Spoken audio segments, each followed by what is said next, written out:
Well, yesterday, the Canadian Labour Congress joined local Labour leaders and workers in Windsor to address the economic disruption triggered by Donald Trump's 25% tariffs on Canadian vehicles.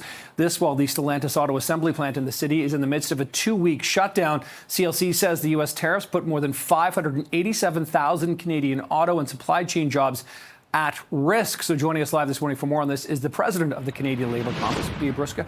Bea, thanks for joining us this morning. I really appreciate this. You know, we had Local 444's president on yesterday saying that they know 2 weeks, but they don't know for sure that that's where it ends. What are your concerns about what's happening at Stellantis and elsewhere, even around the North American car market, auto market, in terms of jobs and what the impact could be? Well, as you noted, that between the steel and aluminum industry and the auto industry, we're looking at over 500,000 jobs in Canada, including all of the spin-off jobs that could likely be impacted.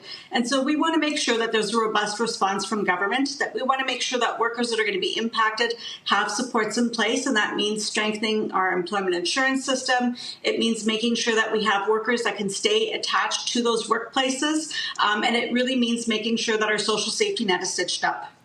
Bea, the fact this is all happening as we're in the midst of a federal election as well, do you find this advantageous for you and the CLC to be making your case, or is it more difficult because we kind of have this, sometimes Mark Carney's the prime minister, sometimes he's the Liberal leader, Pierre Poilievre is sort of talking about this as well. How much of a challenge, more of a challenge, or less of a challenge is it because of the current campaign?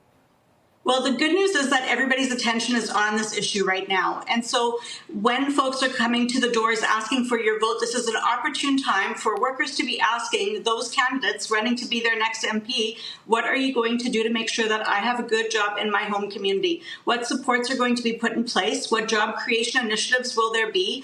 What kind of procurement policies will you put forward so that we can make sure that Canadian levels of government are buying Canadian goods and services? What kind of infrastructure investments are we going to see to build the ports, the bridges, the roadways that we need in order to actually diversify our economy, find new pathways for our goods and services to reach, various different sectors around the country?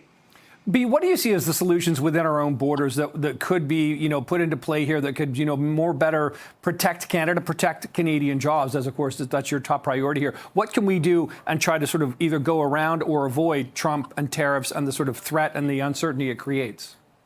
Well, first and foremost, we have to not panic. I know that's difficult to do, especially if you're on that front line in terms of being impacted.